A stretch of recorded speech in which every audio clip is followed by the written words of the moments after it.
দুনিয়াতে বহু বুদ্ধিমান মানুষ আছে, বহু চালাক মানুষ আছে, কিন্তু একটাও চালাক বা বুদ্ধিমান স্বামী আছে বলে আমার মনে হয় না পৃথিবীতে। বুঝা ঠিক বলছেন?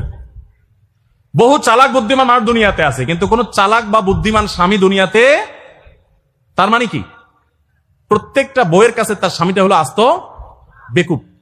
যত বড় শিক্ষিত হোক, যত বড় রাজনীতিবিদ হোক, যত বড় মাথালা হোক, যত বড় শেয়ানা হোক, যত বড় ব্যবসায়ী হোক, বইয়ের কাছে বউগুলা, সব বউরা, মহিলারা মনে করে কি এ বেটা বেকুব। ম্যাক্সিমাম ক্ষেত্রে এটার ভিতরে আলাদা একটা আনন্দ আছে। বইয়ের কাছে বেশি শেয়ানা সাজার ভিতরে বেশি আনন্দ নাই। পরিবারের কাছে বেশি শেয়ানামি করতে হয় না, সেখানে বোকা সাজার ভিতরে একটা আনন্দ আছে। যাই হোক, তো ওই যে ভদ্রলোকের কথা বলছিলাম, বাজারের কথা বলছিলাম, যে বাজার করে মহিলাদের খুশি করা খুব কঠিন। আপনি গোশত কিনেন, মাছ কিনেন, যাই কিনেন, তারা খুব কমই সন্তুষ্ট থাকে বেশিরভাগ ক্ষেত্রে। সব মেয়েদের কথা বলছি না। কেন সন্তুষ্ট থাকে না? কারণ তারা আশা করে আরো কম দামে কিনবেন, আরো কম দামে কিনবেন। আপনি জিতে গেলে তারা খুশি, হেরে গেলে আপনারা বকা দিবে সে। তো এক সরকারি কর্মকর্তা, বড় কর্মকর্তা, আমাকে বলতেছিলেন যে দেখেন, আমি সারা জীবন বাজার করি আর বইয়ের বকা শুনি। আমি চলে যাওয়ার পর আমার অফিসের একজন কেরানি আছে, তাকে দায়িত্ব দিছি বাজার টাজার করার জন্য।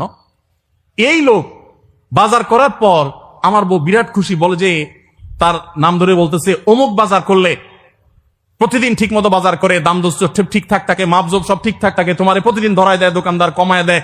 2 কেজির গোস্ত আমার কাছে মনে হয় 1.5 কেজি দিছে, ওজন কম দিছে মনে হয়, নজরে উঠে না।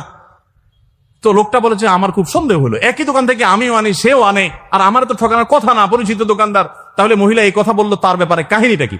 তারা ডেকে বলছে, বলো তো কাহিনী কি, সিক্রেটটা কি? তো লোকটা বলতেছে যে স্যার, সত্য বলতে কি, আমি গোস্ত 3 কেজি কিনলে ম্যাডামকে বলতাম 2 কেজি।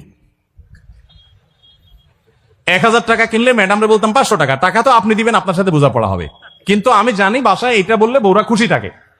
তো এই জন্য আমি একটু কমায় কমায় বলি দাম, আর জিনিস কমায় কমায় বলি। তখন সে প্রতিদিন 2 কেজি মাংস যেটা দেখে আপনি আনেন, আজকে দেখে যে সে 1 কেজি মাংস ওই পরিমাণ, তখন সে তো খুশি হবেই স্যার। তখন ওই লোকটা বলতেছে, দেখেন, সে এইটা করে আমার গোটা সংসারে আগুন ধরাই দিস। তো এইভাবে মিথ্যা কথা বলা কিন্তু জায়েজ নাই। কোন মিথ্যা কথা বলা জায়েজ আছে? ধরেন আপনি আপনার বউরে বললেন, দেখো তুমি চাঁদের চাইতেও সুন্দর। কিসের চাইতে সুন্দর? ভাই, চাঁদের চাইতে উজ্জ্বল মানুষ হয় সম্ভব? দা মিথ্যা কথা না? কিন্তু এই মিথ্যা কথা বলা কি আছে? জায়েজ আছে। সৌদি আরবের একজন আলেম, ডক্টর আয়েজ আল কারনি, মুসলিম বিশ্বের সবচেয়ে জনপ্রিয় আলেমদের মধ্যে একজন। ওনার একটা বক্তব্য আমি শুনেছি, অত্যন্ত চমৎকার কথা বলেন এবং দারুণ দারুণ টিপস দিয়ে থাকেন। উনি বলেন যে একটা ইউনিভার্সিটি প্রোগ্রামে স্টুডেন্টদের সামনে উনি বলছিলেন যে, আমি একবার একটা আইডিয়া দিয়েছি দাম্পত্য জীবনের সুখ শান্তির জন্য। বলেন যে এটা ইমপ্লিমেন্ট করে অনেকেই সুফল পেয়েছেন, আমাকে ব্যক্তিগতভাবে জানিয়েছেন। টিপসটা কি? টিপসটা হলো, উনি বললেন যে বাসায় ঢুকে মাঝে মধ্যে, সবসময় করলে আবার মাইর খাবেন, যখন দেখবেন বউয়ের মুড টুট ভালো আছে, বাসায় ঢুকে আস্তে করে লাইটের সুইচটা অফ করে দিবেন। তখন বলবো, কি ব্যাপার, লাইট বন্ধ করলে কেন? তখন বলবেন যে দেখো, বাসায় আসলে তোমার চেহারার উজ্জ্বলতা থাকলে আর এই লাইটের দরকার হয় না। মহিলা ধরে ফেলবে যে আপনি পাম্পটি দিচ্ছেন, বাতাস দিচ্ছেন, কিন্তু পাম্প যাকে দেন সে যতই বুঝুক না কেন, কিছু না কিছু কাজ হয়, কিছু না কিছু। একেবারে শতভাগ যদি বুঝে কাউকে প্রশংসা করছেন, সে বুঝে, তারপরে সে একটু খুশি হয়, ভালো লাগে। তো উনি বললেন যে শরবত বানায় আনছে বয়ে, তখন বলবেন যে দেখো, চিনি দিও না, চিনি দিও না। তারপর বউরে বলবেন যে আঙ্গুলটা একটু চুবাই দাও। কেন? কারণ তুমি আঙ্গুলটা চুবাই দিলে ওটা চিনি চাইতে বেশি মিষ্টি লাগে।